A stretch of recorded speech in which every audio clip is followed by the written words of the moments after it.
Alright, what's going on guys? Gregory here, and I'm excited today. I'm really pumped to be announcing a brand new video series with you. And it's going to be a kayak bass fishing tournament vlog. And it's really going to get kicked off next year in 2020. But I've got enough awesome footage from the Kayak Bass Fishing FLW Cup event over in Lake Ouachita in Hot Springs, Arkansas, that I just could not help myself. I had to give you guys a taste of what's to come in 2020. And basically what this sort of new vlog is, this tournament vlog, you've probably seen them online. Obviously it's nothing new, but it's going to be, for me, a preview video of every place I fish next year. I'm going to preview the lake, the body of water, and then I'm also going to do a recap video of how it all went down on tournament day. So from the journey, from the preparation, the mindset, the scouting online, and scouting when I'm actually at the event, which is part one of what you're going to see today for Hot Springs, all the way up until tournament days, which is part two and part three. It actually ended up doing pretty decent out there, so I'm excited to bring this to you guys today. Now, whether you tournament fish, you don't tournament fish, it doesn't matter. You're going to love this video series because what tournaments at least do for you, if you don't like tournaments or don't fish tournaments, what they at least do is they drive innovation, they drive new techniques and inspiration and ideas. And of course, if you're just fun fishing, you want to catch more and bigger fish, right? I know when I'm out there, I'm not fishing a tournament, I still want to catch more and bigger fish because I'm just competitive and with myself and the fish in the river. So I've got some controversial takes, I know this, and this tournament video series is going to allow you guys to get inside my head and learn a little bit more about these theories of mine that go against the grain. And honestly, they work for me. They may not work for you guys out there, and you can leave comments below and please subscribe. But as long as they're working 51% of the time, that's good enough. That's a winning percentage. But I feel like they work a little bit better than that. So I don't know. I guess I'm rambling now. Let's just get to it. Part one, the journey all the way to Hot Springs, Arkansas. And I apologize in advance for a few detours I take along the way. It takes us a few minutes to get there, but I think you're going to like these detours.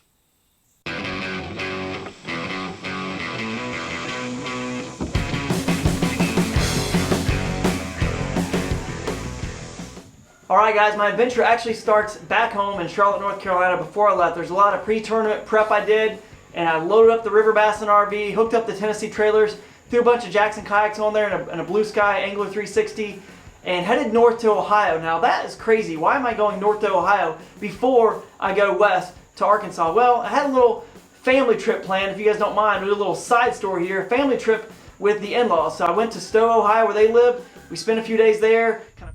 Hey guys, what's going on? I'm just here getting ready for Canada. I'm in Ohio at my in-laws' place in Stowe. You can see my father-in-law's boat behind me. Let me show it to you. We're gonna be loading this Coosa up in this boat and taking it to Canada. Got some cool lakes we're gonna go to where we can portage into other lakes. We'll use the kayak for that. Should be pretty sweet. And this is what the setup's looking like. It's a mess right now, but hey, eventually it'll get organized, and I'll be in Canada catching big fish, and hopefully you guys are getting involved in that contest where if you pick the proper Z-Man bait that I'm gonna catch my biggest smallmouth on, you're gonna win a gift card to Fish USA. So go look out for that. I'm gonna try to stay in touch with you guys if we have signal, so stay tuned.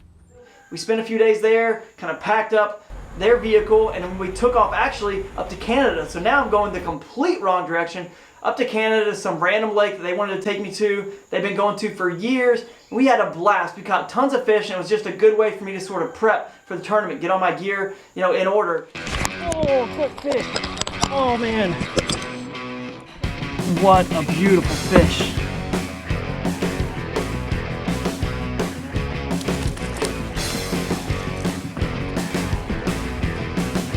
There she is.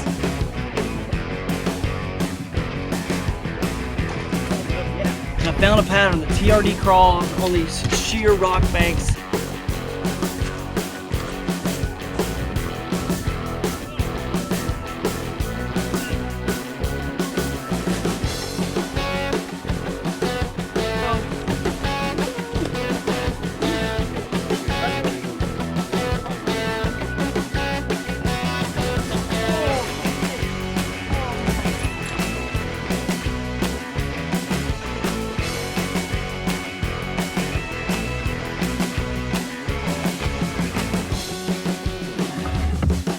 That's the one right there. That apparently is, in fact, the deal. And here's the proof.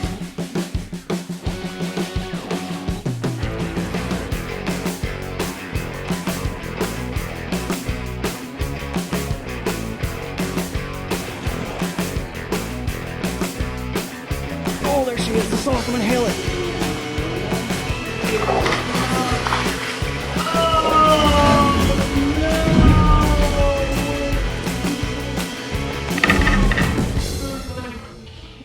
If you pick the proper Z-Man bait that I'm gonna catch my biggest smallmouth on, you're gonna win a gift card to Fish USA. Hey, well, you heard it there, guys. TRD crawls in the California crawl color. Actually had it tipped on the back of a cross-eyes jig. Deadly combination for smallmouth. But if you see your name popping up here, that means you are a winner. 7 of you guessed it correctly. Shoot me a private message on social media, Instagram, Facebook, with your address, and the good folks at Fish USA are going to send you each a $20 gift card to Fish USA. For the rest of you guys who didn't win, Fish USA is going above and beyond and actually giving everyone, special for the release of this new video series of mine, a 20% off discount on all Z-Man TRD products. So check out the link in the description and go save yourself some money. Truth be told, on this trip, I actually wasn't the one that caught the biggest smallmouth. That honor goes to my wife, Christina. Yeah, pride officially swallowed right here.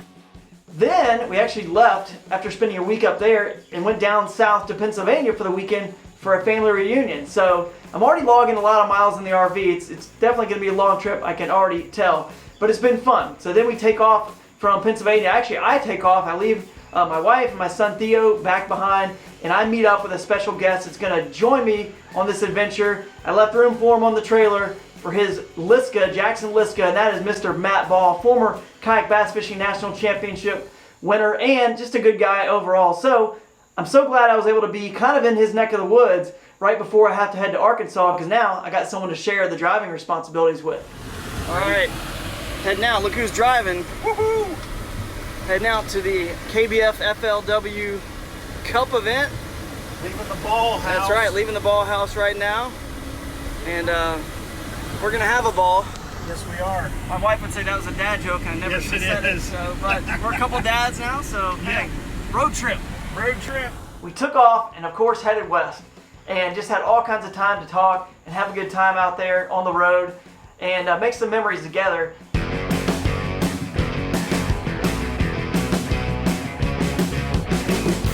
There we are.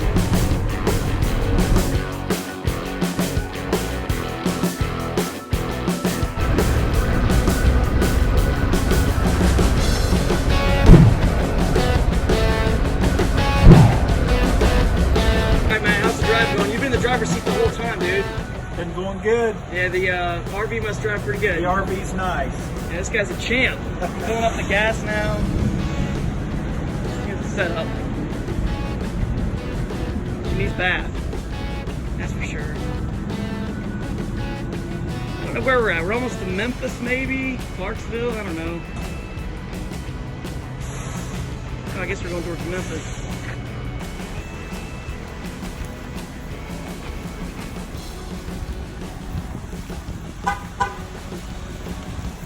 We actually stopped in, we almost made it all the way on Monday, and stopped in at a Cracker Barrel. You can actually stay at Cracker Barrels if you have an RV or a camper. You can park in their parking lots, and most of them, they've got spots for them labeled. We stayed there. The next morning, woke up, had some nice breakfast. We actually ran into Dusty Yacker in that Cracker Barrel that morning, so that was kind of funny.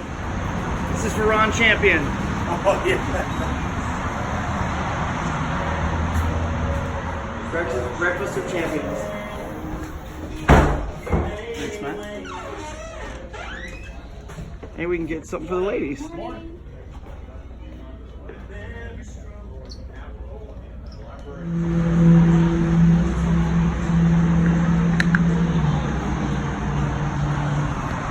Checkmate.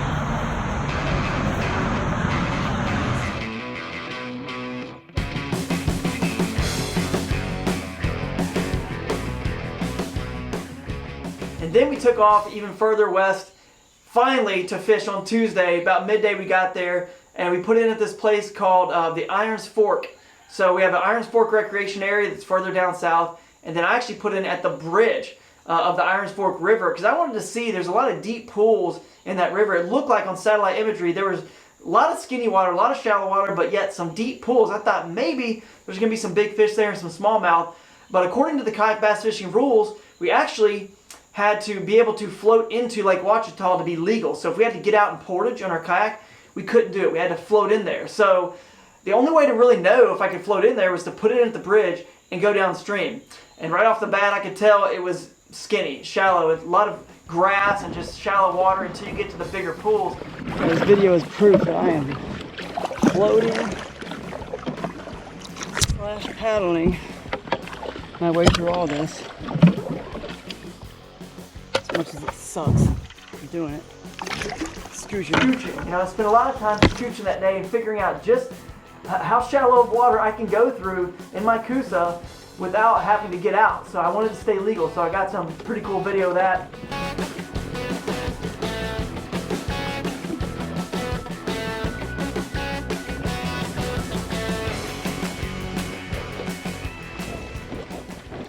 And I'll touch on this rule real quick. Personally, I don't think this will be a rule next year, and here's why. I'm 165 pounds soaking wet. I'm using a 60-something pound kayak. I can float in water much shallower and scooch in water much shallower than anybody using a heavier kayak or that weighs more than me, and that's going to give anyone lighter weight an advantage. They're going to be able to fish water that's legal, that's in bounds, that people that have heavier kayaks or way more cannot. I also don't think it's going to be around because any bit of rainfall, and all of a sudden now water comes in bounds, you know, comes into play. So the day before tournament, it could rain, and all of a sudden now the whole boundaries of the tournament completely changed. So I don't think it's going to stick around. On top of all that, it kind of is difficult to pre-fish because you don't know what water is in bounds until you literally step foot in the rivers and creeks and float them. And that's just hard to do with such a limited amount of practice time already. This place is loaded with them. I also caught some good fish. I found some good fish on that trip. I got to a hole one time. I thought I was getting into the lake, but actually started hooking into some 16 to 17 inch range fish, and I kind of quit fishing it. I thought, this is it.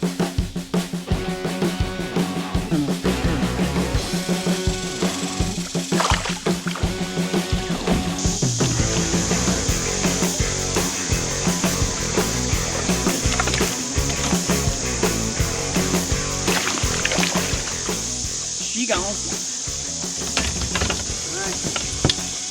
Go get another.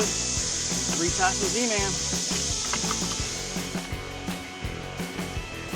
And I actually want to touch on the baits I was using right now because I did retie some Z-Man on, and I'm sort of power fishing my way down, just using search baits down a river, using a lot of chatterbaits, the new 5-inch diesel minnow. I want to spinnerbait some, buzzbait some, just trying to find some fish, locate some fish. Here I am actually going back to get my GoPro that I hung from the tree here to get that shot. But anyway, my philosophy when I'm pre-fishing, I just want to find some fish, want to see some fish, and I need to, make up a lot of ground quickly, and throwing fast-moving baits is really what's helpful. Right on the bank, in this hole that's not very big, about the size of a Volkswagen Bug. And sure enough, on 1 or 2 cranks, this fish nailed it. It's a good fish. It's pulling me all around. I'm getting towed left and right and swirling my kayak in the currents. I can tell it's possibly a 17+ inch fish.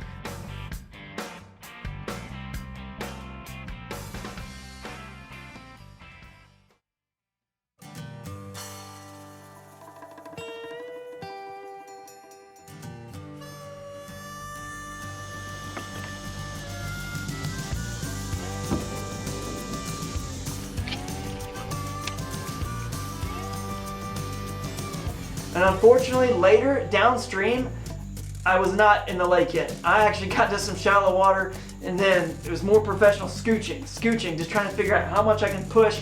And thank God I did have that good Bending Branches paddle, because it's got the rock guard on the end. It's the Angler Pro Navigator Edition. It was awesome, and it held up to so much grind and shoving and pushing off the bottom.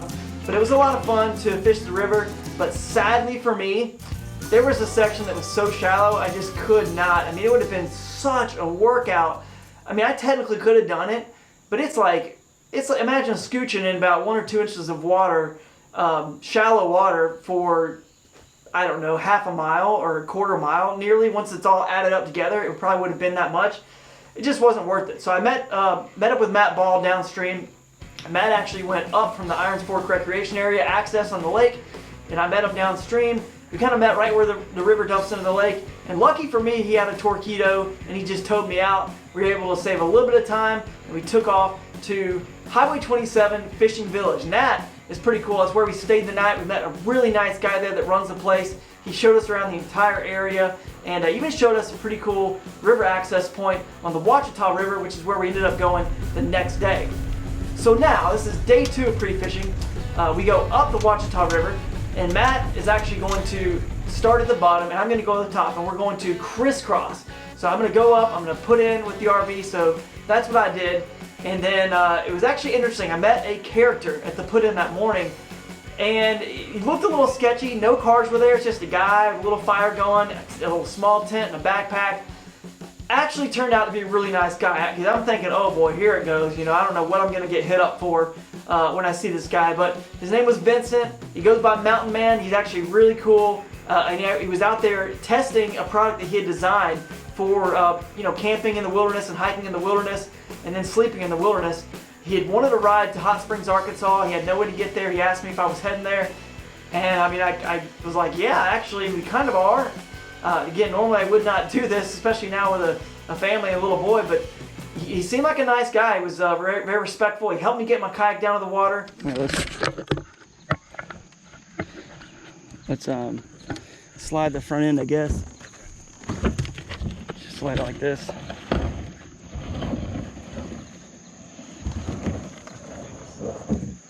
And if you want, yeah, just keep lowering it down so it doesn't, I guess, crash. Okay, only thing is anything on the back that could get tilled? Not really. Okay.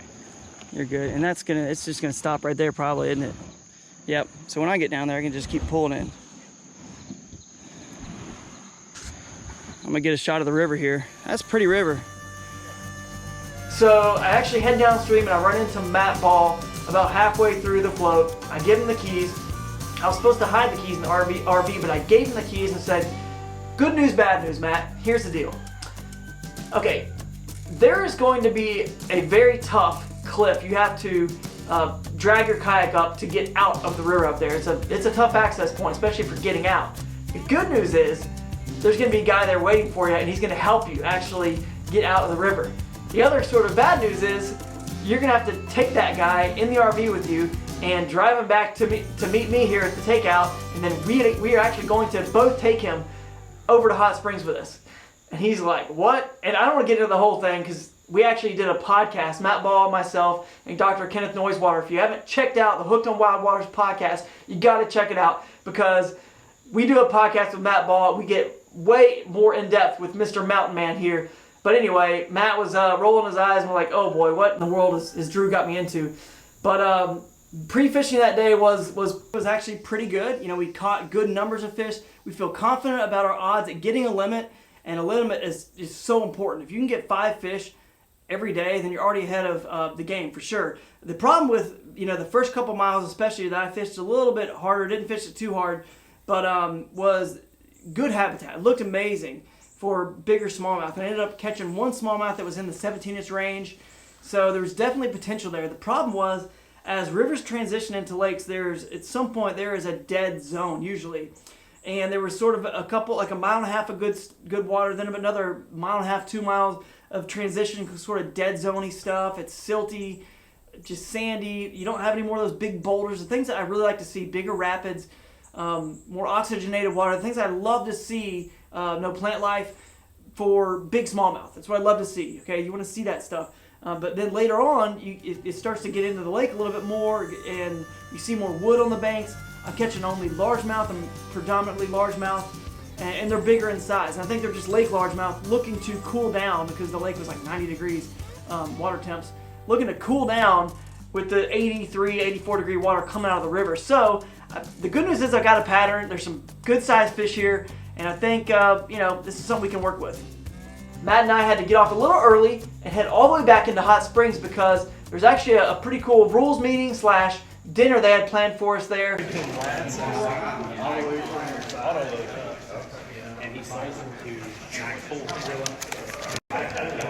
All right, I am all registered, all set. Got all my gear here. I'm ready to go.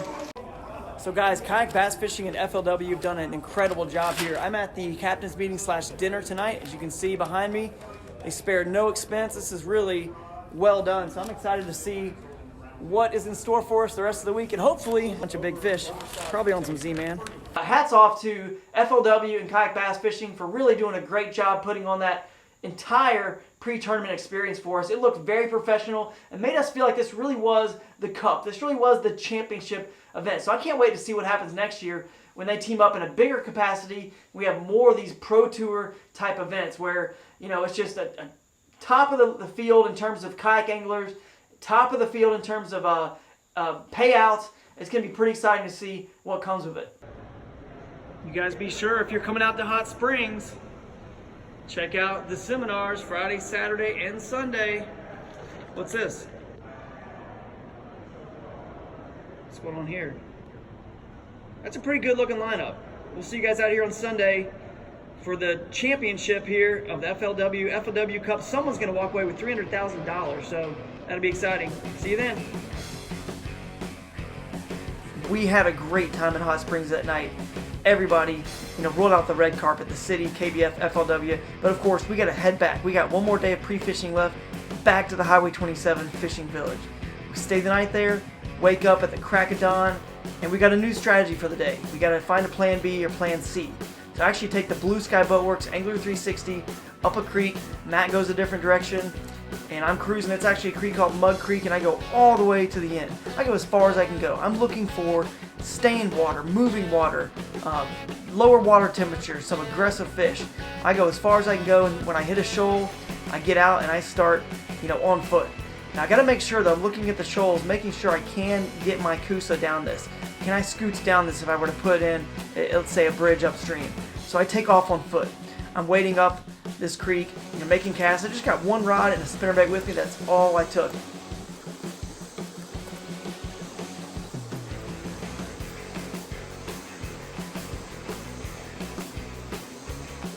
Yeah, I thought I was going to get one in this spot too, but there were plenty of fish in the creek. As you can see, green sunfish here, and also had a weird looking largemouth, had some stuff all over it. Yeah, I definitely washed my hands several times, scrubbed them big time after touching that guy. Chain pickerel, and there was surprisingly some pretty deep water in the creek. You'd think some decent sized fish would live here, but I didn't catch any today, and I think that it's so shallow in some areas and so skinny that lake fish certainly don't go up this far, and on average, river fish are smaller than lake fish, so this is just a little too skinny for me. I don't think this is going to be the spot that's going to, you know, have a chance to win this event. But it sure didn't stop me from having a lot of fun and catching a lot of fish. And on the way back, actually, got a chance to cool off in this spring-fed brook that was coming in, this little stream. This was amazing. Woo! Woo! Oh, it feels so good. It's nice. So I headed back out to the main lake to see if I could find a main lake pattern. I ended up losing a pretty good fish and saw a lot of bait. I would say that is a bait ball. And that was a bait ball probably getting crushed. This was a fun day, but it's not going to change my game plan. Looks like I'll be fishing the lower Ouachita River on tournament day. That pretty much wraps up the pre-fishing. We found fish. We're optimistic. You know, we think we can get a limit. We found some good fish. The only question is going to be, are there enough good fish there for two guys for 2 days? And then the question even goes further. Are there enough good fish there for more than two guys for more than, you know, 1 day in case other people show up at the ramp? We don't know who's going to show up at the ramp tomorrow, so there could be 5, 6, 7 people there, and that's where the anxiety sort of sits in. The backup plans spinning in my head. Matt was probably so frustrated with me about thinking, like, here's what I'm going to do if this happens, and here's what I'm going to do if this many people show up, and here's what I'm going to do if someone starts coming down the stream at me as I make my way up.